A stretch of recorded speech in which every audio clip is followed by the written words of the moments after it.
예레미야는 무너져가는 나라의 이야기가 아닙니다. 무너지는 나라 한복판에서도 끝까지 하나님의 말씀을 붙들었던 한 사람의 이야기입니다. 저자는 전통적으로 선지자 예레미야 본인과 그의 서기관 바룩으로 알려져 있습니다. 기록 시기는 기원전 627년부터 약 40년에 걸쳐 유다 왕국의 마지막 시대에 쓰였습니다. 기록 장소는 예루살렘을 중심으로 후반부는 이집트까지 이어집니다. 이 책은 포로로 끌려가기 직전, 그리고 끌려가는 과정을 직접 목격한 사람들을 위한 기록입니다. 핵심은 이것입니다. 하나님은 심판을 선언하시면서도 단 한 번도 당신의 백성을 포기하지 않으셨다는 것입니다. 예레미야는 성경에서 가장 많이 울었던 선지자입니다. 그는 기적을 일으킨 것도 아니고 권력을 가진 것도 아니었습니다. 그저 하나님의 말씀을 받아 전했을 뿐인데 그것 때문에 평생을 고통받았습니다. 사람들에게 외면당하고 가족에게 배신당하고 왕에게 핍박받았습니다. 그러면서도 그는 멈추지 않았습니다. 첫 장 시작합니다. 예레미야 1장에서 6장. 눈물의 선지자. 부름을 받다. 때는 유다 왕 요시야가 다스리던 시절, 기원전 627년이었습니다. 예루살렘에서 북쪽으로 조금 떨어진 아나돗이라는 작은 마을에 hil기야라는 제사장의 아들이 살고 있었습니다. 이름은 예레미야. 그는 조용하고 내성적인 사람이었습니다. 군중 앞에 나서는 것도 큰 소리로 외치는 것도 잘 어울리지 않는 사람이었습니다. 그런데 어느 날 하나님의 말씀이 그에게 임했습니다. 내가 너를 모태에서 짓기 전에 너를 알았고 네가 배에서 나오기 전에 너를 성별하였고 너를 여러 나라의 선지자로 세웠노라. 예레미야 1장 5절. 예레미야는 당황했습니다. 아니, 솔직히 말하면 거부했습니다. 슬프도소이다 주 여호와여, 보소서, 나는 아이라 말할 줄을 알지 못하나이다.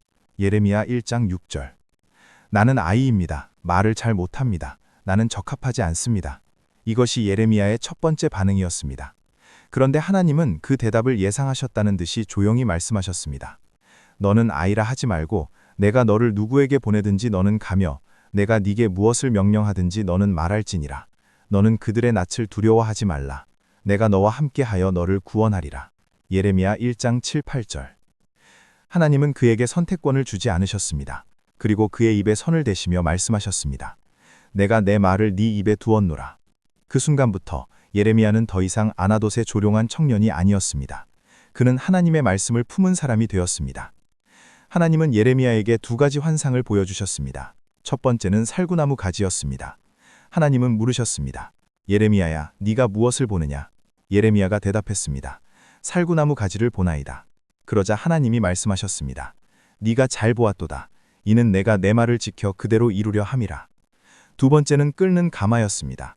가마의 면이 북쪽에서 기울어져 있었습니다. 하나님은 말씀하셨습니다.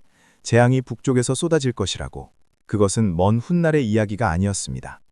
바벨론이라는 제국이 서서히 유다를 향해 움직이고 있었습니다. 그리고 그 이전에 유다 백성 스스로가 이미 하나님을 떠나 있었습니다. 하나님의 고발이 시작되었습니다. 내 백성이 두 가지 악을 행하였나니 곧 그들이 생수의 근원되는 나를 버린 것과 스스로 웅덩이를 판 것이라. 그것은 물을 가두지 못할 터진 웅덩이들이니라. 예레미야 2장 13절. 이 구절은 유다의 죄를 두 가지로 정확하게 짚습니다. 하나는 생수의 근원, 즉 하나님을 버린 것. 다른 하나는 스스로 웅덩이를 팠지만 그것이 물도 새는 터진 웅덩이였다는 것. 다른 신을 섬기고 다른 나라에 의지했지만 그 모든 것이 결국 공허했다는 말입니다. 하나님은 예레미야를 통해 유다 백성의 배신을 하나씩 짚어나가셨습니다. 그것은 냉정한 고발이기도 했지만 그 안에는 깊은 슬픔이 배어 있었습니다. 마치 오랫동안 사랑했던 사람에게 배신당한 자의 목소리처럼. 이스라엘아, 네 하나님 여호와가 이같이 말하노라. 내가 너희 조상들에게서 무슨 불의함을 보았기에 그들이 나를 멀리하고 허망한 것을 따라 허망하게 되었느냐. 예레미야 2장 5절. 백성들은 가나안 땅에 들어오자마자 그 땅의 신들을 따랐습니다. 바알을 섬기고 산 위에 제단을 쌓고 나무 아래에서 제사를 드렸습니다. 그리고 그것을 잘못이라고 생각하지도 않았습니다. 제사장들도 율법을 가르치지 않았습니다. 지도자들도 하나님을 알지 못했습니다. 하나님은 하늘을 향해 탄식하셨습니다. 내 백성은 나를 잊었나니 그 날수가 셀 수 없거니와 예레미야 2장 32절. 그러나 하나님은 심판만 선언하신 것이 아니었습니다. 그 안에는 여전히 돌아오라는 초청이 있었습니다. 배역한 이스라엘아, 돌아오라. 나의 노한 얼굴을 너희에게 향하지 아니하리라. 나는 긍휼이 있는 자라. 노를 한없이 품지 아니하니라. 예레미야 3장 12절. 하나님은 포기하지 않으셨습니다. 등을 돌린 건 백성들이었습니다. 하나님은 여전히 팔을 벌리고 계셨습니다. 하지만 백성들은 돌아오지 않았습니다. 그들은 형식적인 종교 행위를 하면서 우리는 여호와의 성전이 있으니 괜찮다고 생각했습니다. 성전이 있다는 사실이 마치 보험처럼 느껴졌던 것입니다. 예레미야는 외쳤습니다. 예루살렘 거리를 다니며 사람들이 모이는 성문 앞에서 외쳤습니다. 너희는 도로와 옛길에 서서 물어보아라. 선한 길이 어디 있는지 알아보고 그리로 가라. 그리하면 너희 심령이 평강을 얻으리라. 예레미야 6장 16절. 그러나 사람들의 대답은 한결같았습니다. 우리는 그리로 가지 않겠노라. 그것이 유다의 비극이었습니다. 길을 몰라서 잃은 것이 아니었습니다. 길을 알면서도 가지 않겠다고 한 것입니다. 예레미야는 이제 막 사명을 시작했습니다. 그러나 그는 이미 알고 있었을 것입니다. 이 길이 얼마나 외롭고 고통스러운 길인지를. 아무도 들어주지 않고 아무도 돌아오지 않는 그 자리에서 그는 평생 외쳐야 했습니다. 그래도 그는 멈추지 않았습니다. 하나님이 그의 입에 말씀을 두셨기 때문입니다. 그리고 그 말씀은 불처럼, 뼛속에 갇힌 불처럼 타올랐기 때문입니다. 이것이 예레미야 이야기의 시작입니다. 예레미야 7장에서 20장. 성전도 너희를 구하지 못한다. 사람들은 믿고 있었습니다. 예루살렘에 성전이 있는 한 하나님이 이 도시를 절대 버리지 않으실 거라고. 성전은 일종의 보험이었습니다. 그 건물이 있는 한 자신들은 안전하다고 생각했습니다. 그런데 하나님은 바로 그 성전 문 앞에 예레미야를 세우셨습니다. 그리고 말씀하셨습니다. 말하라고. 예레미야는 성전 문 앞에 섰습니다. 제사를 드리러 오는 사람들, 축제를 즐기러 오는 사람들, 형식적인 기도를 드리러 오는 사람들이 그의 앞을 지나쳤습니다. 예레미야는 그들을 향해 외쳤습니다. 너희는 이것이 여호와의 성전이라, 여호와의 성전이라, 여호와의 성전이라 하는 거짓말을 믿지 말라. 예레미야 7장 4절. 성전이라는 이름을 3번 반복하는 것, 그것이 당시 백성들의 주문 같은 신앙이었습니다. 성전만 있으면 된다. 성전이 우리를 지켜준다. 그러나 하나님은 말씀하셨습니다. 성전보다 먼저 너희의 삶을 보라고. 너희가 도둑질하고 살인하고 거짓 맹세를 하면서 그 손으로 성전에 와서 예배드리는 것이 무슨 의미가 있느냐고. 하나님은 실로를 기억하라고 하셨습니다. 한때 언약궤가 있었던 그 성소, 실로도 결국 무너졌습니다. 성전이라는 건물이 백성을 구한 것이 아니었습니다. 하나님과의 관계가 전부였습니다.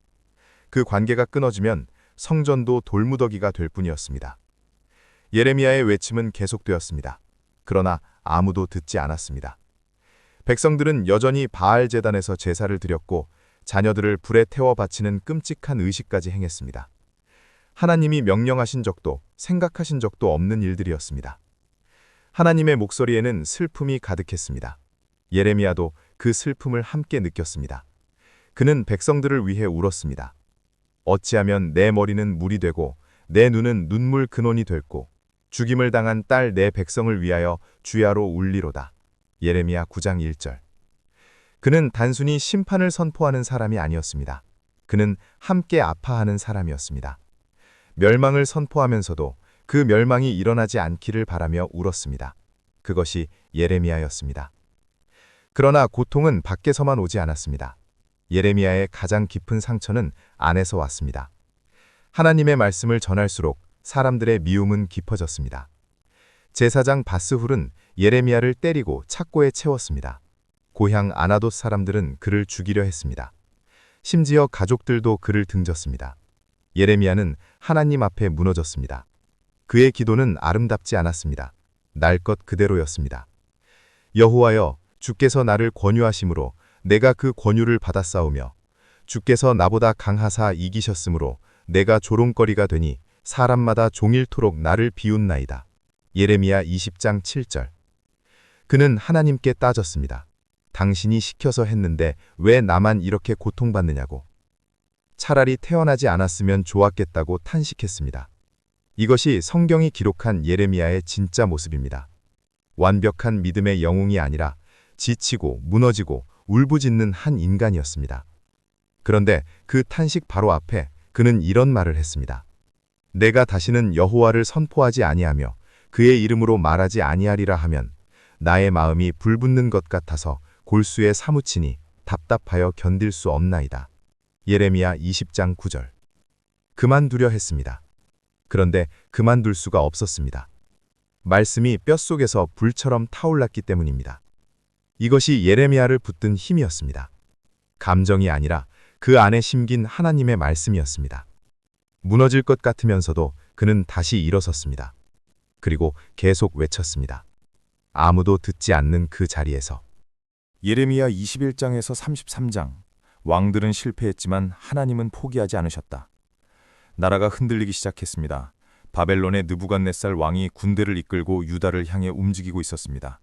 왕궁은 술렁였고 백성들은 불안했습니다. 유다의 마지막 왕들은 하나씩 등장했다가 하나씩 실패했습니다. 그 모든 혼란의 한복판에 예레미야는 여전히 서 있었습니다. 시드기야 왕이 사람을 보내 예레미야에게 물었습니다. 바벨론이 쳐들어오고 있는데 혹시 하나님이 기적을 베풀어 우리를 구해주시지 않겠느냐고. 그것은 간절한 기도이기도 했지만 사실은 듣고 싶은 말을 확인받으려는 질문이었습니다. 예레미야의 대답은 냉혹했습니다. 하나님이 직접 싸우시되 유다를 위해서가 아니라 유다를 치시기 위해 싸우실 것이라고. 항복하는 자는 살고 버티는 자는 죽을 것이라고 했습니다. 왕이 원하던 대답이 아니었습니다. 하나님은 왕들을 향해 직접 말씀하셨습니다. 공의와 정의를 행하여 탈취당한 자를 압박하는 자의 손에서 건지고 이방인과 고아와 과부를 압제하거나 학대하지 말며 이곳에서 무죄한 피를 흘리지 말라. 예레미야 22장 3절. 그러나 왕들은 듣지 않았습니다. 여호야긴 왕은 백성의 노동력을 착취해 화려한 궁전을 지었습니다. 하나님은 그를 향해 말씀하셨습니다. 네 아버지가 먹고 마시지 않았느냐? 그러나 그는 정의와 공의를 행하였고 그것이 그에게 복이 되었느니라. 왕의 권위는 화려한 건물이 아니라 백성을 향한 정의에서 나온다는 말이었습니다. 여호야김은 끝내 돌이키지 않았고 그의 마지막은 비참했습니다. 거짓 선지자들도 문제였습니다. 그들은 예레미야와 정반대의 말을 했습니다. 괜찮다, 평화가 올 것이다, 바벨론은 곧 물러날 것이다. 백성들은 당연히 그 말을 더 좋아했습니다. 하나냐라는 선지자는 공개적으로 예레미야 앞에서 선언했습니다. 2년 안에 바벨론의 포로들이 돌아올 것이라고. 예레미야는 말했습니다. 평화를 예언하는 선지자는 그 선지자의 말이 응하여야 여호와께서 그를 참으로 보내신 줄을 알리라. 예레미야 28장 9절. 진짜와 가짜를 구별하는 기준은 단순했습니다. 말이 이루어지느냐, 이루어지지 않느냐. 하나냐의 예언은 이루어지지 않았습니다. 그는 그 해에 죽었습니다. 그런데 바로 이 절망의 한복판에서 전혀 예상치 못한 말씀이 터져 나왔습니다. 예레미야는 이미 감옥에 갇혀 있었습니다. 나라는 무너지기 직전이었습니다. 그 순간 하나님은 예레미야에게 말씀하셨습니다. 땅을 사라고.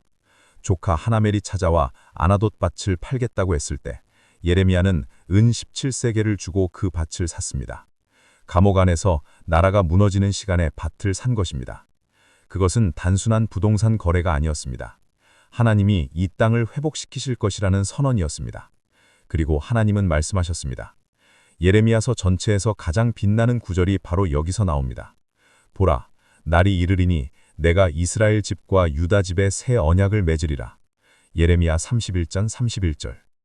돌판에 새긴 율법이 아니라 마음판에 새기는 언약, 외워야 하는 규칙이 아니라 마음속에서 우러나오는 관계. 하나님은 포로로 끌려가는 백성들에게 무너진 나라의 잔해 위에서 새로운 시작을 약속하셨습니다. 나는 그들의 하나님이 되고 그들은 내 백성이 될 것이라. 예레미야 31장 33절. 왕들은 실패했습니다. 제사장들도 실패했습니다. 백성들도 실패했습니다. 그러나 하나님은 실패하지 않으셨습니다. 심판의 한복판에서도 새 언약의 씨앗을 심고 계셨습니다. 예레미야는 감옥 안에서 그 말씀을 받아 적었습니다. 무너지는 나라의 선지자가 다시 세워질 나라의 약속을 기록했습니다.